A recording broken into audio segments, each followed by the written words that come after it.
Salut les KT, on se retrouve pour cette nouvelle vidéo. On va parler de Boruto avec le chapitre 57, c'est l'heure de la review. Mais juste avant, je vous invite à rejoindre ma chaîne secondaire, Dylan KT numéro 2, le lien est dans la description. Rentrons dans le vif du sujet, on va parler de la réunion des Kage que Naruto avait convoquée à la fin du chapitre 56 par l'intermédiaire de Shikamaru. Durant ce chapitre 57, les Kage vont revenir sur plusieurs débats, notamment Naruto va expliquer les événements qui se sont produits avec Ishiki, mais aussi concernant le cas de Boruto qui avait perdu le contrôle pour laisser place à Momoshiki. Naruto va également déplorer qu'il a perdu Kurama, donc un aspect important, un pilier défensif pour le monde shinobi, et que Sasuke a perdu aussi son Rinnegan qui pour l'instant était inutilisable, mais concernant le cas de Sasuke, on va y revenir beaucoup plus tard dans cette vidéo, notamment sur le dernier thème. Avant d'évoquer le cas de Boruto, les Kage vont poser la question à Naruto, est-ce que tu fais réellement confiance à Amado? C'est quand même un ancien membre de Kara, certes qui les a trahis, mais on ne peut pas lui faire entièrement confiance. Et il est vrai qu'il y a un des Kage qui dit clairement cette phrase, on recherchait des informations concernant un membre de Kara, et comme par hasard, on a un membre qui débarque de nulle part, qui trahit Kara,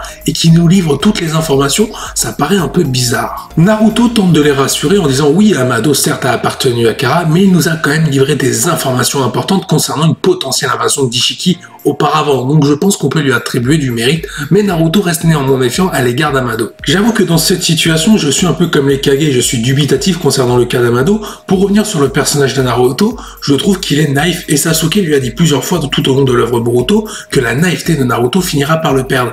Est-ce que cette confiance que Naruto va accorder peu à peu à Amado, même si elle ne sera pas totale, ne pourrait pas être synonyme de la perte du personnage de Naruto? Ensuite, les Kage vont évoquer le cas Boruto, donc le fils de Naruto, qu'est-ce qu'on fait de lui? Est-ce que justement Naruto sera prêt le moment venu, si Boruto était amené à perdre le contrôle par rapport à Momoshiki, et qu'en gros ça deviendrait Buroshiki ou je ne sais quoi? Est-ce que Naruto, le Hokage du village de Konoha, un peu le protecteur du monde shinobi, serait prêt à arrêter Boruto, voire beaucoup plus? Évidemment, quand je dis beaucoup plus, ça signifie tuer son propre fils, c'est-à-dire Boruto, et Naruto répond au Hokage, il dit j'agirai en tant que Hokage, s'il faut arrêter la menace de Boruto, je le ferai. Moi je pense sincèrement, si Naruto se retrouve dans une situation où il doit arrêter Boruto ou même le tuer par rapport à une menace qui est en train de se réveiller, celle de Momoshiki, je pense qu'il ira pas lui porter le coup fatal. Je vois mal Naruto, qui est vraiment la pureté incarnée, la gentillesse incarnée, tuer son propre fils, même si celui-ci représente un véritable danger pour le monde shinobi. Il reste néanmoins intéressant de voir comment Naruto va régler cette situation, ou comment il va prendre cette situation en main,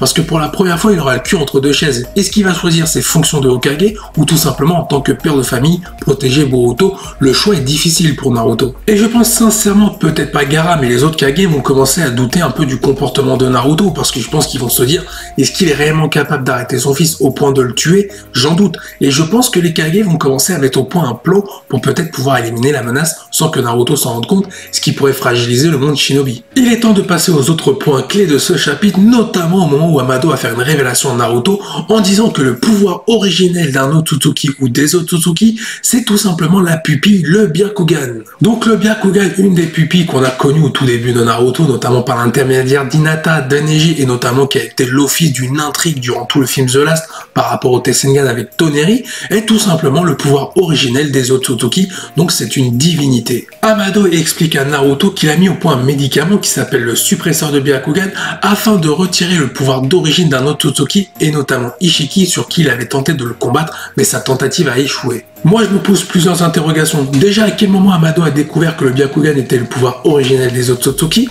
Comment se fait-il que le mec est capable de concevoir des médicaments capables de détruire le Byakugan? Et comment se fait-il qu'il a voulu combattre Ishiki à l'époque, alors qu'il a fait cul et chemise, notamment avec l'intermédiaire du Jigen, donc le réceptacle d'Ishiki, lors de son alliance avec Kara? Moi je me pose différentes questions sur ce personnage d'Amado, car sur ce qu'on a vu et ce qu'il dit, je suis désolé, mais c'est contradictoire. Ensuite, Amado va donner ses fameux médicaments à Naruto en disant que son fils Boruto doit suivre un traitement en prenant ces médicaments, mais il va être exposé à des effets secondaires comme la dégradation visuelle de ses yeux, mais aussi à une potentielle mort arrivant. Forcément, dans cette situation, Naruto n'est pas au mieux. En plus, Amado va rajouter des propos, est-ce que Naruto, tu es prêt à tuer ton propre fils? Moi, je vous dis ce que j'en pense concernant Amado. Moi, je pense qu'il est en train de la mettre à l'envers à Konoha et Naruto. Et je pense que ces médicaments-là, c'est fait exprès pour bousiller les yeux de Boruto et non pas pour le sauver. Ou alors, celui-ci veut éliminer à la fois Boruto et Momoshiki grâce à son médicament, comme ça, un problème en moins. Amado va ensuite dire à Naruto qu'il connaît ce sentiment, cette souffrance, cette peine, car lui aussi, il y a 12 ans, il a perdu une fille. Il est forcément difficile de ne pas faire le lien entre les propos d'Amado et le cyborg Eda. Et si ce cyborg, c'était tout simplement la fille d'Amado. Comme on l'a vu dans le chapitre 57 et comme on va le voir dans la suite de cette vidéo, notamment dans les prochains thèmes, Amado ne serait pas étranger à la mort de sa propre fille, et si c'était lui qui l'avait tué ou tout simplement modifié en cyborg, ce qui aurait donné Eda. Il est temps de parler du personnage d'Eda, notamment avec Code, mais aussi le personnage de Bug. Dans le chapitre 56, Code a fait une démonstration de ses pouvoirs, notamment ses griffes, ses capacités avec son espèce de ceinture métallique au niveau de sa tête. Il va refaire la même chose face au personnage d'Eda, mais celle-ci va le stopper d'un simple regard et va même le narguer en allant se brosser les dents. Et là on arrive sur une révélation assez curieuse, un peu une mise en haleine concernant le personnage d'Eda. Elle dit tout simplement à Code « Je suis satisfaite de la mort d'Ishiki », alors qu'on sait à ce moment-là qu'elle était en train de dormir, donc elle n'est pas censée savoir qu'Ishiki est mort. Et là Eda va expliquer à Code qu'elle possède le Sharingan, donc des pupilles au niveau de ses yeux, des capacités spécifiques qui lui permettent de voir le passé, le présent depuis sa naissance. Comme je l'ai dit précédemment, Eda ne peut pas voir ce qui s'est passé avant sa naissance, mais aussi le futur. Par exemple, ce qui se passe demain, elle ne peut pas le savoir. Pour vous faire comprendre correctement les capacités du Sharingan d'Eda, je vais vous donner un exemple. Je suis né en 1998, je ne peux donc pas voir des événements qui se sont passés en 1997.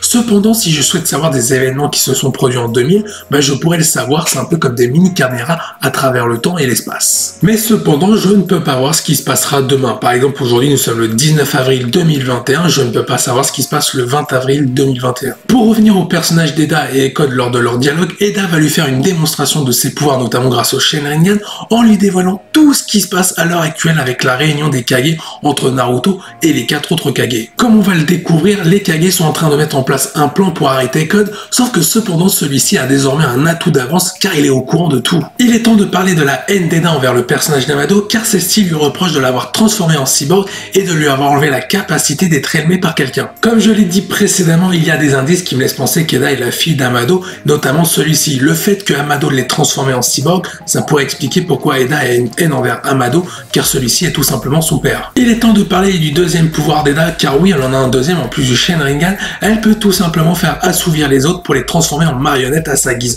un peu comme des esclaves un peu captifs. En gros, les personnes qui sont prises dans sa manipulation sont considérées comme des marionnettes par sa propre volonté. C'est d'ailleurs comme ça que Code n'a pas pu attaquer Eda, qu'il a été stoppé d'un simple regard. Il est tombé tout simplement dans son piège. Pareil pour le personnage de Bug que je n'ai pas parlé, même si je l'ai évoqué juste avant, c'est tout simplement qu'il va assister au dialogue entre ces deux personnages et il va stresser tout au long. Pour faire court concernant le personnage de Bug, il sert à rien, à part se chier dessus durant tout le chapitre.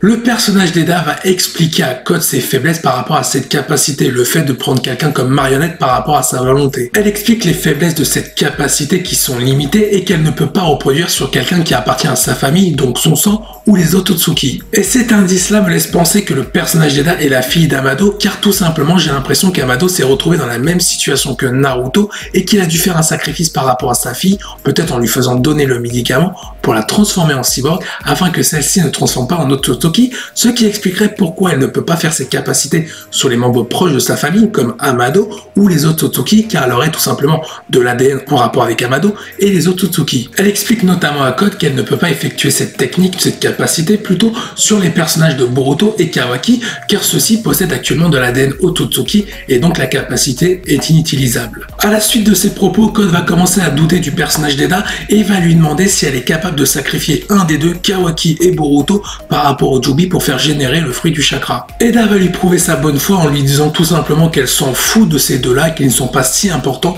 et si elle doit le faire, elle le fera. Afin de montrer à Code qu'elle est de son côté, elle va tout simplement, comme je l'ai dit juste avant, tout simplement montrer tout ce qui se passe durant la réunion des Kage à Code. Eda va même expliquer en répondant à l'une des questions de Code comment enlever son limiteur, qu'il va avoir besoin de l'œil d'Amado qui est modifié et également de sa commande vocale, donc de sa voix. Eda explique également qu'il sera difficile pour Code d'utiliser un jutsu pouvant se faire passer pour Amado, car les yeux de Code ont également été modifiés par Amado afin que celui-ci évite de se retirer son limiteur lui-même. À ce moment-là, on a Code et Eda qui portent un toast sur la nouvelle alliance qu'ils viennent de fonder afin de combattre Konoha. Je vais pas vous mentir, concernant ce développement pour les deux personnages et l'avancée du scénario, c'est très intéressant. On construit le background de deux antagonistes, Code et Eda, et c'est assez inédit dans Boruto ou même dans l'univers Naruto tout court, car généralement un méchant a déjà un background par rapport à son passé, et Code là il est en train de le construire peu à peu avant d'assouvir son plan face à Konoha. Justement, le fait que Naruto et Sasuke ont été diminués en termes de force, on aurait pu penser que Code voulant se venger par rapport à la perte de son maître Ishiki,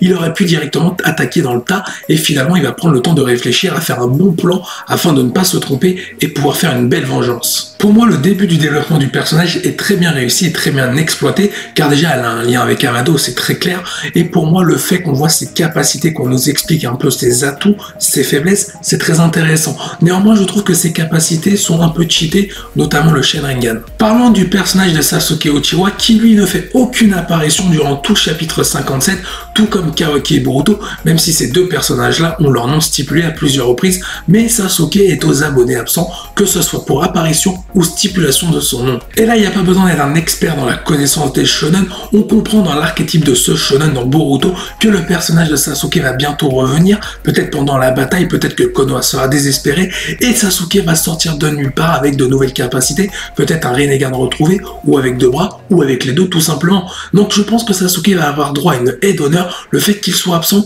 laisse présager qu'il va être remis en avant, peut-être pour une ultime fois avant de mourir. Et comme je l'ai sous-entendu juste avant, je pense pas qu'on reverra Sasuke dans le chapitre 58, peut-être même dans le chapitre 59, je le vois vraiment débarquer au moment où Konoha ou même Naruto, s'ils sont pas à Konoha, où ils sont dans une mauvaise posture. Donne ton avis en commentaire sur les différents thèmes que j'ai évoqués dans cette vidéo. Sur ce, je vous dis à la prochaine, portez-vous bien, salut les KT.